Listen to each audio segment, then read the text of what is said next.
Ya, assalamualaikum warahmatullahi wabarakatuh. Di sini saya akan melanjutkan dari presentasi perilaku konsumen. Ya, perkenalkan dulu, nama saya Angga Ramadicaya dari Universitas Dinamika, Fakultas Manajemen. Di sini saya akan mempresentasikan tentang cross cultural variation in consumer behavior, atau yang bisa eh, kalangan konsumen dari beberapa beragam budaya. Ya, eh, perusahaan secara teratur mencoba menuniakan dikarenakan manfaatnya penting, tetapi tantangannya luar biasa. Dari penyesuaian, perubahan, dan pertimbangan mendasar ketika melakukan perdagangan atas batas negara dan sosialnya yang sangat banyak. Cultural factor, efek consumer behavior and marketing strategy. Dalam bab ini berpusat pada keragaman sosial dalam nilai dan komunikasi nonverbal, yang secara singkatnya menggambarkan bagaimana variasi statistik atas negara dan budaya mempengaruhi desain pemanfaatan. Dengan bagan yaitu ada language atau bahasa, demografik atau dari berbagai kalangan, value atau dari pembeda, nonverbal communication, itu tergabung dari semua consumer behavior. Dan itu adalah keempat tadi adalah subsektornya, sub atau bagian sub-subnya. Dan nanti akan masuk ke dalam consumer behavior dan nantinya akan menyambung dengan marketing strategi itu. Dan globalisasi menyiratkan lebih dari sekedar perdagangan barang dan impor. Globalisasi bisa termasuk mengirimkan dan membawa nilai, cara hidup, dan sikap dari berbagai kalangan. Dan secara progresif, bagaimanapun globalisasi menyiratkan dampak yang sama saat barang, merek, masyarakat, dan nilai bergerak maju mundur di berbagai dunia. Additional example include, yaitu dengan contoh sepak bola diimpor ke negara-negara gabungan, terutama seperti yang dilambangkan oleh bintang Inggris David Beckham.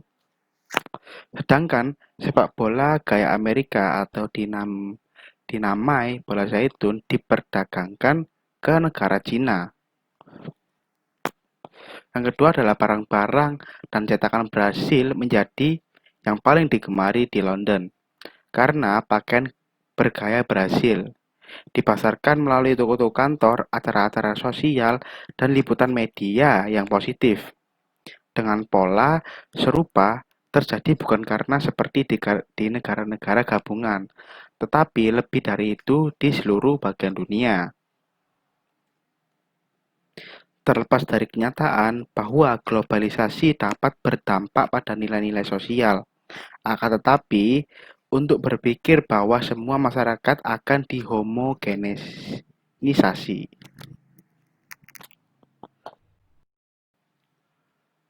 Dan para senior atau para ahli dan spesialis terdahulu yang berusaha untuk melestarikan nilai-nilai sosial konvensional, pembeli di seluruh dunia seringkali sangat bangga dengan warisan lingkungan mereka dan kadang-kadang meragukan atau membenci merek-merek di seluruh dunia.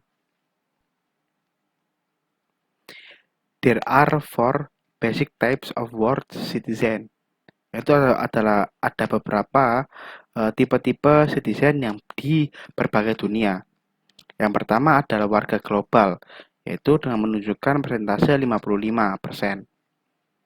Positif terhadap merek internasional dan memandangnya sebagai sinyal dengan kualitas lebih tinggi. Paling peduli dengan tanggung jawab perusahaan terhadap lokal negara, yaitu dengan contoh negara termuka di Brasil, Cina, dan Indonesia, langka di Amerika Serikat dan Britania Raya. Yang kedua adalah pemimpi global, yaitu sebanyak 23%, positif terhadap merek internasional dan dan percaya pada aspek simbolis positif mereka, yang kurang lebih peduli tentang tanggung jawab perusahaan terhadap negara setempat, dan nantinya akan didistribusikan secara merata di seluruh bagian negara. Yang ketiga adalah anti global, yaitu menunjukkan 13%, yaitu negatif terhadap merek internasional. Dengan artian tidak suka merek yang memberitakan nilai-nilai Amerika. Jangan percaya perusahaan multinasional. Lebih tinggi di Inggris dan Cina, dan lebih rendah di Mesir dan Afrika Selatan. Yang keempat adalah global, menunjukkan 9%.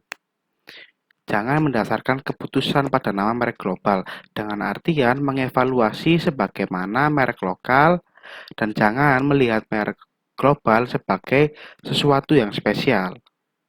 Lebih tinggi di Amerika Serikat dan Afrika Selatan, dan lebih rendah di Jepang, Indonesia, Cina, dan Turki. Itu salah satu contoh negara-negara yang agnostik global. The concept of the culture. Kebudayaan adalah keseluruhan yang kompleks yang meliputi pengetahuan, kepercayaan, seni, hukum, moral, adat, istiadat, dan kemampuan dan kebiasaan lain yang diperoleh manusia sebagai anggota masyarakat. Jadi ada beragam anggota-anggota masyarakat yang memiliki kebudayaan. Value norms, scientific and consumption partners ditunjukkan dengan bagan cultural value dengan landasan norms, yaitu specific range of appropriate behavior. Selanjutnya adalah citation atau penalties for violating norms, yang nantinya akan berakhir di consumption partners. Variation in culture value atau variasi nilai budaya, dinilai budaya. Nilai-nilai budaya adalah keyakinan yang dianut secara luas yang menegaskan apa yang diinginkan. Nilai-nilai ini mempengaruhi perilaku melalui norma yang menentukan rentang respon yang dapat diterima untuk situasi tertentu. Ada 3 nilai budaya dari perilaku konsumen. Other-oriented value, yaitu mencerminkan pandangan masyarakat tentang hubungan yang sesuai antara individu dan kelompok dalam masyarakat tertentu. Dan hubungan ini pengaruh besar pada praktik pemasaran. Dengan contoh, jika masyarakat menghargai aktivitas kolektif, konsumen akan mencari panduan orang lain dalam keputusan pembelian dan tidak akan menganggapi dengan baik promosi menarik untuk menjadi individu. Yang kedua adalah environment-oriented value, yaitu menentukan hubungan masyarakat dalam kondisi ekonomi dan teknis serta lingkungan fisiknya. Dengan sebagai seorang manajer, pelaku bisnis akan mengembangkan program pemasaran yang sangat berbeda untuk masyarakat, yang menekan pendekatan pemecahan masalah, pengambilan risiko, berorientasi kinerja terhadap lingkungannya daripada pelaku bisnis melakukan untuk masyarakat yang fatalistik, keamanan, dan berorientasi pada status. Yang ketiga adalah self-oriented value, yaitu mencerminkan tujuan dan pendekatan hidup yang individu, anggota masyarakat merasa diinginkan. Sekali lagi, nilai-nilai ini memiliki implikasi yang kuat bagi manajemen pemasaran.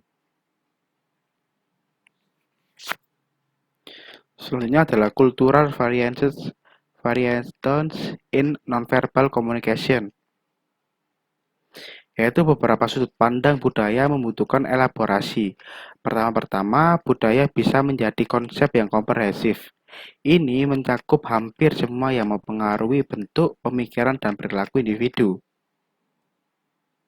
Dan selanjutnya adalah faktor influencing nonverbal communication, yaitu nonverbal communication dibagi atas beberapa sub, yaitu ada time, Space, simbolis, relationship, agreements, things, equated, itu.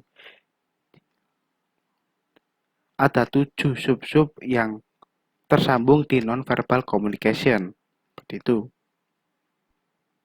Global cultures, yaitu masalah penting yang dihadapi pemasar adalah sejauh mana satu atau lebih budaya atau segmen konsumen global muncul. Global demographic, yaitu penghasilan sekali pakai adalah salah satu aspek demografi. Demografi menggambarkan populasi dalam hal ukuran, struktur, dan distribusinya.